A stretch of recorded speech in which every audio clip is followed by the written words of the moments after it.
선포되는 말씀이 여러분들에게 하나님의 음성으로 들려지기를 주님의 이름으로 축원합니다. 아멘. 저는 오늘 봉독한 이 창세기 28장 10절부터 22절에 있는 말씀 가지고 베델의 은총이라고 하는 제목으로 함께 은혜 나누기를 원합니다.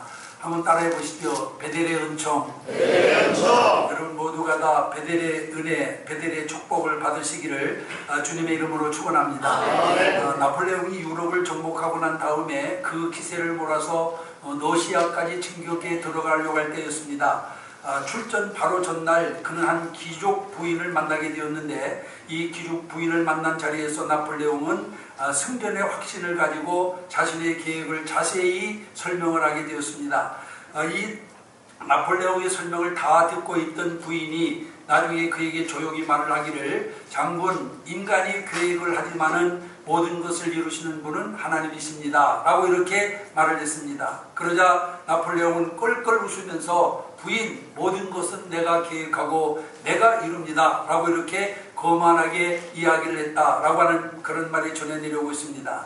그러나 여러분, 몇 달 후에 그는 전쟁에 대패를 하고 1814년 퇴위되고 난 다음에 엘바 섬에 유배되고 말았습니다.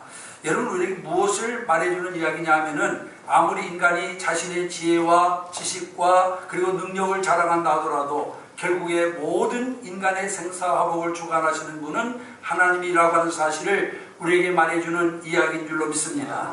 특히 여러분, 하나님의 백성된 성도들의 경우에 보면 하나님께서 우리의 모든 전권을 가지시고 우리를 인도하고 있다라고 하는 사실을 우리는 기억을 해야 될 줄로 믿습니다. 아멘. 오늘 우리가 읽은 이 본문이 바로 그것을 확증시켜 주고 있는 것을 볼 수가 있어요.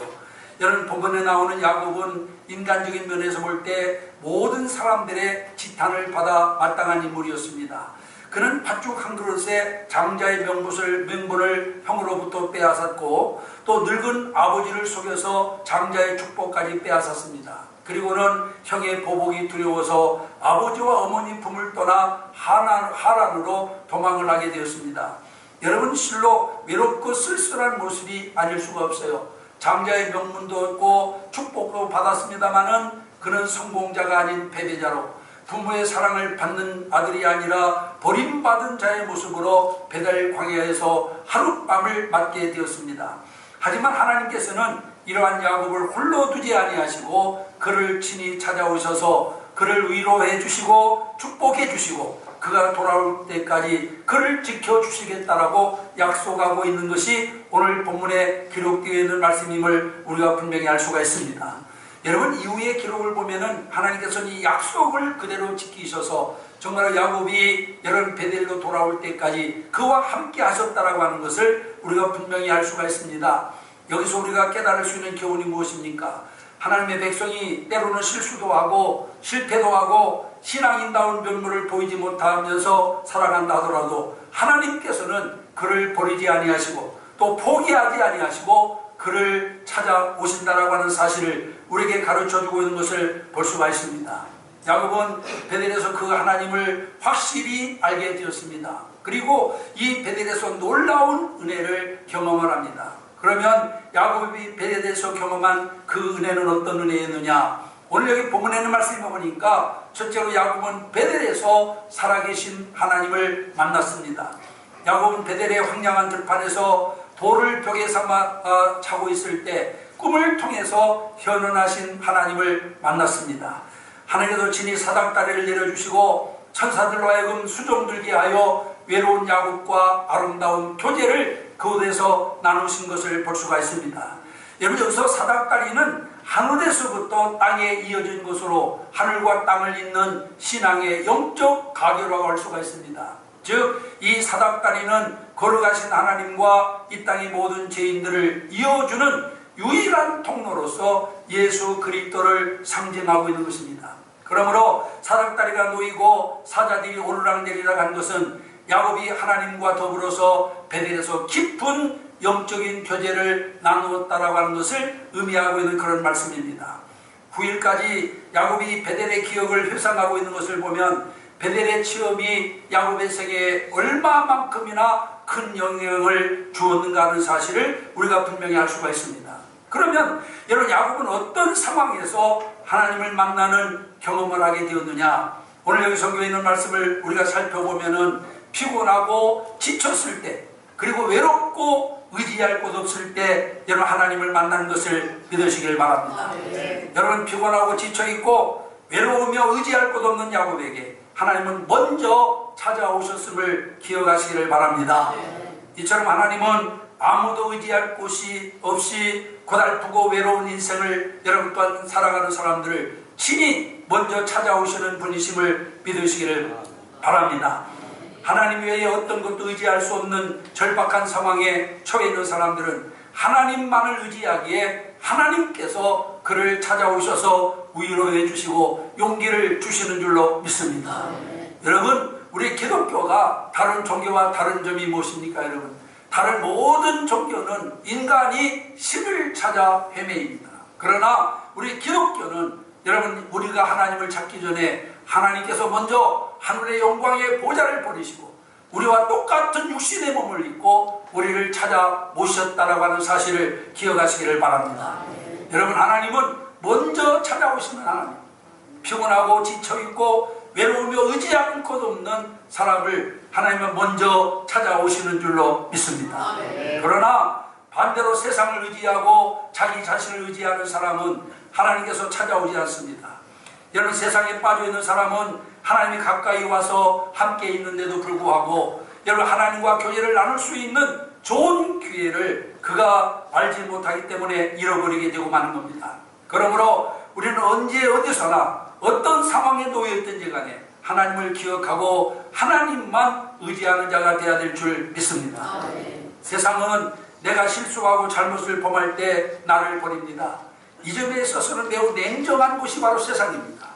친구도 나를 버립니다. 형제도 버리고 경우에 따라서는 부모까지도 버립니다. 그러나 하나님께서는 그 어떤 경우에도 당신의 백성을 버리지 아니하신다라고 하는 사실을 기억하시기를 바랍니다.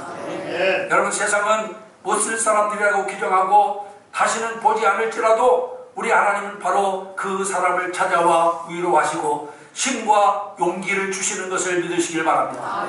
그래서 포기하지 아니하고 자신이 가야 할 길과 믿음의 길을 가게 만들어 주시는 것입니다. 그래서 이사야 선지자는 이사야서에 있는 말씀에 보니까 하나님은 상한 갈대를 꺾지 아니하시고 꺼져가는 심지를 끄지 아니하시는 분이라고 말씀하고 있어요.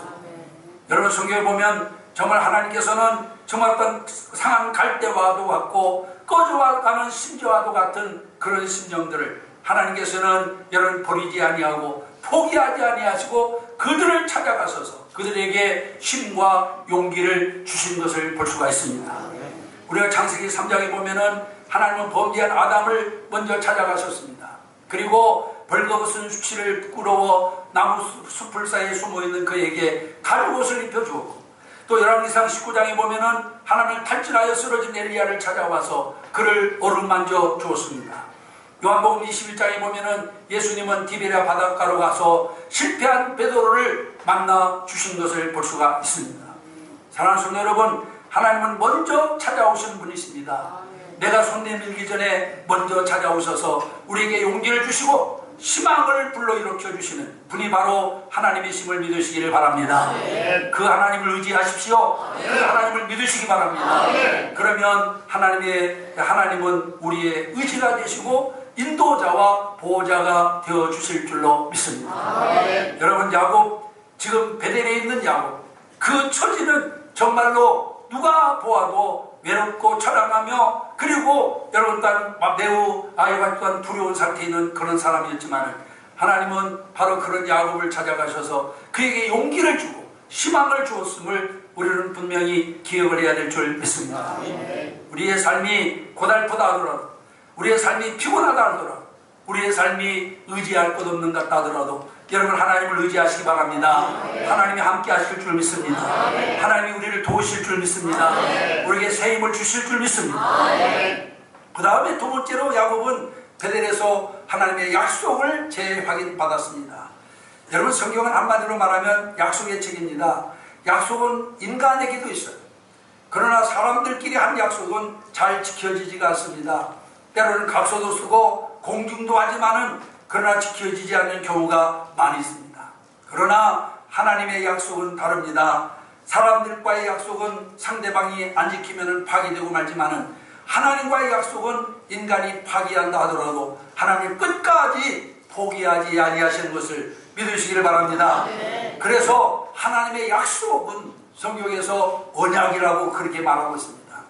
여러분 본문에 보면 하나님은 야곱과 언약을 세우십니다.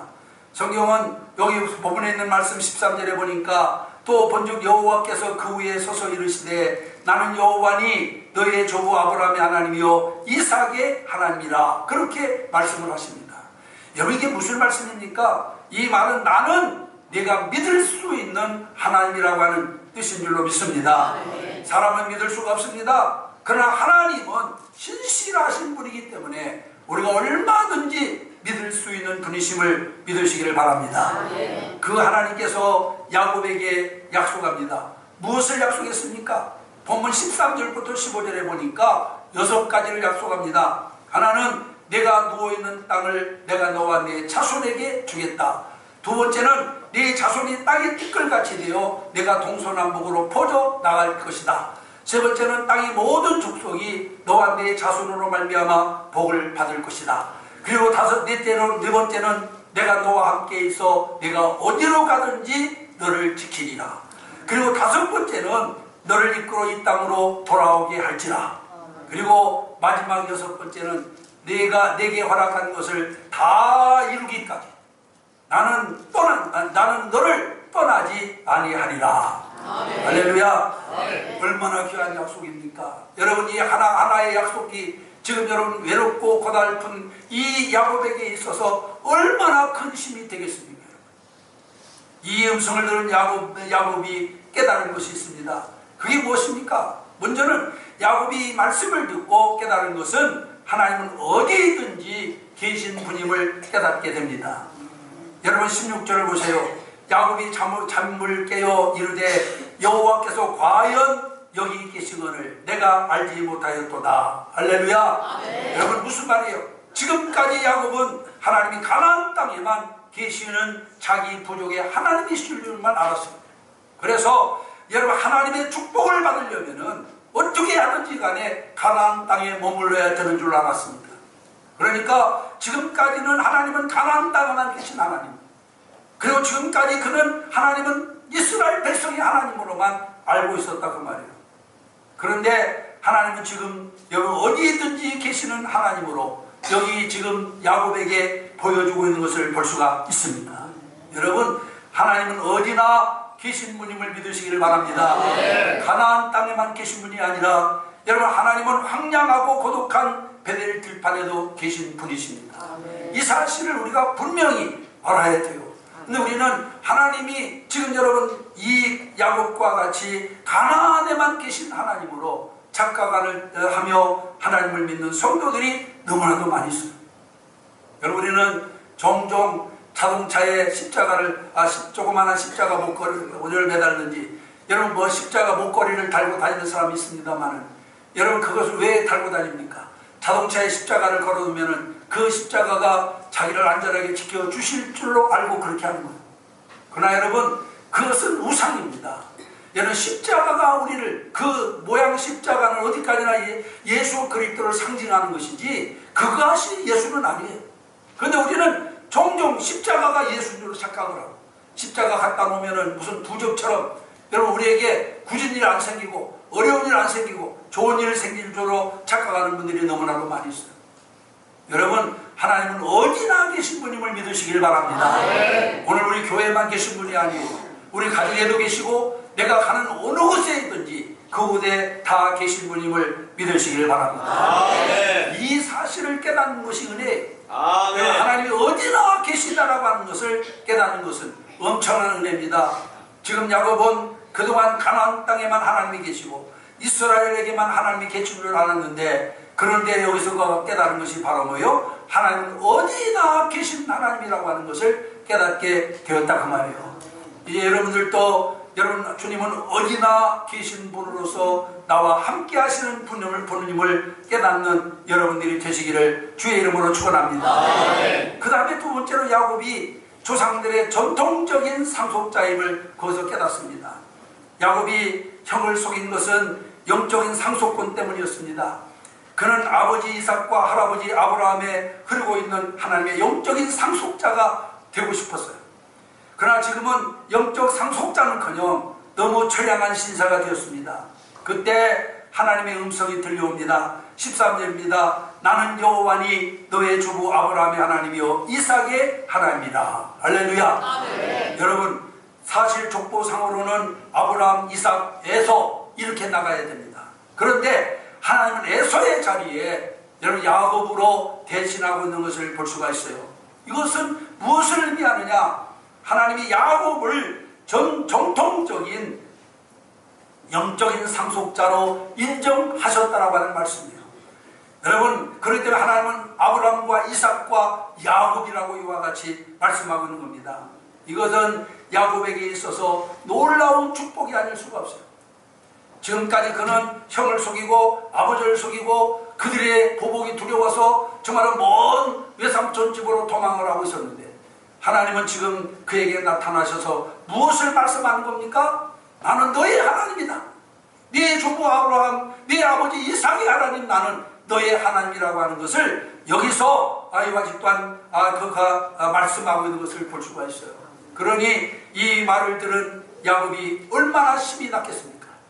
얼마나 여러분 또한 신나는 말씀이에요. 이 하나님이 여러분의 하나님 되심을 믿으시기를 바랍니다. 그 다음에 세 번째는 하나님이 자신의 진심을 알고 계심을 깨닫게 되었습니다. 인간적으로 볼 때 야곱은 죽일 놈입니다. 형의 상속권을 빼앗은 비열한 사람이자 누리 얻은 아버지를 속여서 형 에서에게 주어질 축복을 도적질한 그런 나쁜 놈입니다. 그런데 하나님은 그에게 이 땅을 너와 네 자손에게 주리니 라고 말씀하고 있어요. 하나님께서 야곱의 손을 들어주셨습니다. 여러 형을 속인 것은 단순히 물욕 때문이 아닌 영적인 열심 때문임을 하나님께서 인정을 하셨어요. 여러분, 영적인 열심과 욕심은 다릅니다. 이걸 우리가 분명히 알아야 돼요. 그래서 우리는 영적인 열심을 가져야 됩니다. 여러분, 그래서 복 받는 일에 열심히 해야 됩니다. 은혜 받는 일에 열심히 해야 됩니다. 이건 욕심이 아니에요. 욕심과 영적인 열심을 여러분 혼돈하지 마시기를 바랍니다. 하나님은 야곱의 영적인 열정을 인정해 주셨어요. 이렇게 자신을 인정하시는 하나님의 말씀을 듣고 야곱은 그 자리에서 벌떡 일어납니다. 그리고 배고 있던 돌을 세워 제단을 만들고 거기에 기름을 붓고 하나님께 예배를 드렸어요. 제사를 드렸습니다. 그리고는 그런 새로운 용기를 얻습니다. 새로운 힘을 얻었습니다. 사랑하시는 여러분, 여러분들도 거룩한 열정을 가지시기를 바랍니다. 영적인 욕망을 가지시기를 바랍니다. 그래서 하나님께 인정받는 성도들이 되시기를 주님의 이름으로 축원합니다.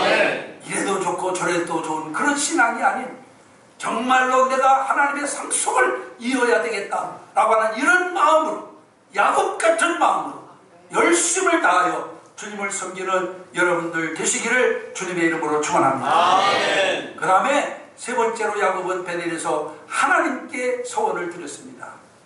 야곱은 베델에서 하나님의 특별하신 현면을 체험하고 난 다음에 하나님의 인도와 보호하심에 대한 감사와 헌신의 표시로 하나님께 세 가지 소원을 합니다. 첫째는 여호와께서 나의 하나님이 되실 것이요 라고 말씀하고 있어요. 이게 무슨 말이냐? 이는 무슨 일이 있어도 내가 일평생 여호와 하나님만 믿고 살겠다라고 하는 신앙 고백인 줄로 믿습니다.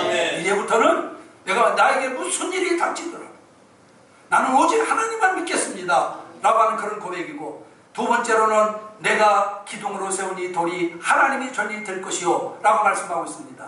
이는 야곱이 돌기둥을 세운 베델을 하나님을 경배하는 예배의 장소로 삼겠다라고 하는 신앙 고백인 줄로 믿습니다. 그리고 세 번째는 하나님께서 내게 주신 모든 것에서 10의 1조를 반드시 하나님께 드리겠나이다 라고 말하고 있습니다. 여기 11조를 바치겠다라고 하는 소문은 나의 모든 것이 하나님으로부터 왔다는 하나님의 주권을 인정하는 신앙 고백입니다. 여러분, 11조에 대해 말씀을 조금 더 드리면 어거스틴은 그런 말을 했어요. 하나님께서는 그의 자녀, 그의 백성들에게 축복해 주시기를 원하신다. 하나님 성경 말씀에 기록된 대로 온전한 11조와 헌물을 통해서 축복하신다. 하나님 앞에서 복받기를 원하는 자는 온전한 11조와 헌물을 드림으로 하나님의 축복을 받으라 라고 성도들을 권면한 말씀을 보게 됩니다. 물론 여러분, 하나님의 사랑과 복을 받는 방법이 여러 가지가 있습니다. 오직 11조뿐이겠어요? 그러나 여러분, 이 말씀을 잘 들어야 돼요. 11조를 통해서만 받을 수 있는 축복이 따로 있다고 합니다. 그렇기 때문에 그 복은 11조를 드리지 않는 사람은 절대로 받을 수 없는 것. 그렇기 때문에 11조와 헌물을 통해서만 받을 수 있는 축복이 따로 있다라고 이와 같이 성경은 말씀하고 있는 것을 보게 됩니다. 그게 뭡니까 여러분? 우리가 말라기 10장 3장 10절 이하에 보면은 세 가지 복입니다. 첫째가 무슨 복이에요? 다 같이 하늘문을 열고 복을 쌓을 곳이 없도록 부어주시겠다. 첫째 복이 바로 그거예요. 하나님이 하늘문을 열어주신다는 겁니다. 하늘문은 아무나 열리는 게 아니에요. 누구에게만 열리느냐? 11조를 드리는 사람에게만 열립니다. 그래서 하늘문을 열고 복을 쌓을 곳이 없도록 부어주시겠다라고 말씀하고 있어요. 여러분, 아무리 우리의 힘으로 애쓰고 힘쓰고 잔머리를 굴려도 축복의 통로가 막혀보세요. 복된 삶을 살 수 있습니까? 다른 곳으로 다 빠져나가요. 옛날에 여러분, 최복근 목사님이 부흥사로 다니면서 강의한 것, 그분이 아주 성도 5명을 모델로 해가지고 다 적었어. 11조 드린 사람과 되지 못한 사람을 다 수입 지출을 다 냈는데, 여러분, 뭐 어렵다고 해서 11조 드리지 않는 사람, 다른 병원에 갖다 주는 게 더 많고, 뭐 도둑받는 게 더 많고, 다 나가 그분 보고 하면 그래요. 오늘 여기 성경은 뭐라고 말하고 있어요? 우리가 아무리 힘쓰고 애쓰고 잔머리를 굴려도 축복의 통로가 막혀버리면 여러분, 우리는 복된 삶을 살아갈 수 없어요. 하나님의 것을 하나님께 드리지 않는 자에게는 결코 하늘문이 열리지 않는다라고 하는 사실을 기억하시기를 바랍니다. 그래서 물질의 축복을 받으려면 아무리 힘들고 어려워도 하나님 앞에 11조는 드려야 돼요. 여러분, 우리나라에 유명한 감리교 목사님들 계시죠? 김선도 목사님, 김홍도 목사님, 김국도 목사님. 이게 다 형제들이에요. 형제. 이분이 6.25 때 이북에서 피난 와가지고 군산에서 살고 있었어요. 이분들이 뭐 피난 올 때 맨몸으로 나왔으니까 여러 살아갈 길이 막막하지 않습니까? 그러니까 마치 이 목사님들 어렸을 때니까 목판을 만들어가지고 미제 장사, 초콜릿, 그 다음에 껌 이런 것을 갖고 다음에 팔아가지고 생계를 유지해 나갔어요. 한 번은 주일날인데 이 목판을 들고 교회 앞을 이렇게 지나가다가 교회 안에서 목사님의 쩌렁쩌렁한 설교 소리가 들려오는데, 무슨 소리가 들려오느냐? 여러분, 전쟁 중에도 복받는 길이 있습니다 라고 말하는 거예요. 그러면 이 사람들이 목판을 들고 있다가 그 소리에 그냥 귀가 쫙 열려가지고 그 다음에 무슨 말이 나오는가? 교회 가까이 가가지고 귀를 기울였더니 그 다음 말이 무엇입니까? 여러분, 11조를 드리십시오. 11조는 전쟁 중에도 복을 받는 유일한 길입니다 라고 이렇게 얘기를 해서 그때부터 목판 장수하면서 11조를 꼬박꼬박 하나님께 드렸더니 하나님께서 그들에게 엄청난 복을 내려주었어요. 이분들이 다 감리교에서는 최고 큰 교회를 가지고 있죠. 그 다음에 또 뿐만 아니라 감리교 감독을 다 지낸 분들이죠. 그리고 부족한 것이 없을 만큼 풍요로운 이와 같은 은혜를 하나님께서 허락해 주었어요. 전 세계적으로 유명한 콜케이트 치약 아실 겁니다. 이 콜케이트 치약 회사를 설립한 분이 바로 콜케이트예요. 이 콜케이트는 가난한 사람이었어요. 그런데다가 아버지, 어머니, 형제들까지 다 아주 막 중병을 앓고 있어서 종합병원이라고 했어요. 무엇을 해도 안 될 것 같아요. 그런데 그가 하나님을 믿으면서 10의 1조를 드리기 시작을 하고, 그가 한 작은 공장이 정말 일단 점점점 일어나기 시작하더니 이 콜케이트 치약 하나로 전 세계를 석권해가지고 세계적인 부호가 되었습니다. 어느 사람이 그에게 가서 물었어요. 당신의 경영 철학이 무엇입니까? 그랬더니 그는 서슴없이 이렇게 말합니다. 예, 나는 철저한 11조가 내 경영 철학입니다. 그런 말미암아 내 기업이 이렇게 커졌습니다 라고 자신 있게 이야기를 했다고 합니다. 사랑하는 성도 여러분, 이제 우리는 하나님께서 이거 주시고자 하시는 교환 복을 다 받아 누릴 수 있는 여러분들이 되시기를 주의 이름으로 축원합니다. 하나님이 여러분들에게 11조를 요구하는 것은 여러분 가게에 적자를 내기 위한 것이 아닙니다. 우리를 축복하기 위해서요. 이걸 모르기 때문에 우리가 못하는 거예요. 나에게 저 하늘문을 여시고 쌀 것이 없도록 복을 주시려고 나에게 11조를 요구하는데 내 가게에 적자가 잡자를 낼 줄 알고 그걸 여러분 하지 못하기 때문에 여러분 복을 받지 못하는 겁니다. 이제 여러분 우리가 평생에 하나님이 주신 모든 것에 10의 1조를 드리겠다고 약속했던 야곱처럼 하나님 앞에 서약하는 여러분들이 되시기를 주님의 이름으로 축원합니다. 두 번째 11조를 통해서만 받을 수 있는 축복이 뭐예요? 오늘 본문 말라기 3장 11절에 보면은 내가 너를 위하여 황충을 금하여 너의 토지 소사를 멸하지 않게 하며 너의 밭대 포도나무의 과실로 기한 전에 떨어지지 않게 하리라 하고 말씀하고 있어요.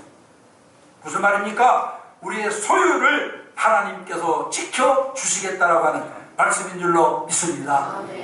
여기서 황충은 메뚜기 떼를 말합니다. 이 메뚜기 떼가 지나가면 남는 것이 없어요. 여러분 우리나라 메뚜기는 볶아먹기 꼭 좋을 만하지만 중동의 메뚜기는 이렇게 큽니다. 이게 그리고 또 뭐 한두 마리 10마리 이렇게 날리는 게 아니고 막 떼로 굴떼처럼 몰려가가지고 이게 한번 내려앉으면 그게 뭐 어디가 돼 무슨 밭이 됐든지 간에 여러분 남는 게 하나도 없어요. 그런데 하나님이 여기 보면은 그런 황충의 때를 면해주겠다, 막아주겠다. 또 과일이 기한 전에 떨어지지 않게 하겠다고 그랬는데 과일이 기한 전에 왜 떨어집니까? 폭풍이나 우박과 같은 천재의 지변을 통해서 여러분 과일이 떨어집니다. 이러한 것들의 공통점이 뭐예요? 역시 인간의 힘이나 노력으로 어찌할 수 없다는 겁니다. 오직 하나님만이 막을 수가 있습니다. 오직 하나님을 경외하며 11조를 드리는 자들은 하나님께서 이를 막아주시고 그들의 소유를 지켜주시겠다고 약속하고 있는 것을 볼 수가 있습니다. 그 다음에 세 번째 복이 바로 뭐냐? 열방의 칭송을 듣게 하겠다라고 하는 겁니다. 말라기 3장 12절에 보면은 땅이 아름다워짐으로 열방이 너희를 복되다 하리라 그렇게 말씀하고 있어요. 여기서 땅이 아름다워진다라고 하는 것은 광야와 같은 메마른 땅이 옥토가 된다는 것입니다. 그로 인해서 하는 일이 다 잘 된다라고 하는 그런 의미예요. 이러한 것을 이방 사람들이 보고 과연 너는 축복받은 자다라고 하며 이스라엘을 칭송하게 될 것이라고 그렇게 말씀하고 있는 것을 보게 됩니다. 여러분 온전한 아이와 같은 11조를 드려 이러한 축복들이 여러분들과 여러분들의 가정과 여러분들의 사업 위에 충만하게 되기를 주님의 이름으로 축원합니다. 어쨌든 야곱은 하나님께로부터 받은 은혜가 너무나 크기 때문에 자기는 지금 아버지 어머니 집을 떠나서 홀로 광야에 있었는데 하나님께서 거기까지 찾아오셔서 자기에게 베풀어준 그 놀라운 은혜를 깨닫고 난 다음에 이제 나는 하나님을 무슨 일이 있어도 주님만 믿고 그리고 뿐만 아니라 내가 얻는 모든 것에서 11조를 주님께 드리겠나이다 라고 하면서 주님께 소원을 하고 있는 것을 볼 수가 있습니다. 이제 오늘 우리 성도들도 내게 베푸신 하나님의 은혜를 기억하며 하나님 앞에 영광 돌리는 삶을 살아야 될 줄로 믿습니다. 오늘 2부 예배에 참여하신 사랑하는 성도 여러분, 우리에게도 때로는 인생이라고 하는 황량한 들판에서 고독이라고 하는 아픔을 안고 흐느낄 때가 있습니다. 그때 우리는 기억해야 됩니다. 나 혼자가 아니고 나보다 먼저 찾아와서 손 내미시는 하나님이 계심을 기억하시기를 바랍니다. 여러분 지금 여러분 삶이 지쳐 있습니까? 여러분 삶이 고달프십니까? 그래서 낙심이 되십니까? 여러분 내 곁에 와 계신 주님을 만나시기를 바랍니다. 그분을 바라보시기를 바랍니다. 그래서 그분을 바라볼 수 있는 눈이 열려야 됩니다. 하나님이 여러분들 위로해 주실 것입니다. 하나님이 여러분에게 소망을 주실 줄 믿습니다. 그리고 뿐만 아니라 여러분이는 그 하나님의 그 은혜를 힘입어서 이제는 무엇을 하든지 하나님께서 주시는 놀라우신 은혜를 늘 감사하며 살아가는 여러분들이 되어지기를 주님의 이름으로 축원합니다. 그래서 주님께 영광 돌리는 아이와 같은 복된 삶, 승리로운 삶이 되어지기를 바라면서 이 말씀 잠시 증거해 드렸습니다. 기도하시겠습니다. 이 시간 우리 다 같이 합심해서 동서울 하나님 앞에 기도하겠습니다. 오늘 말씀 다시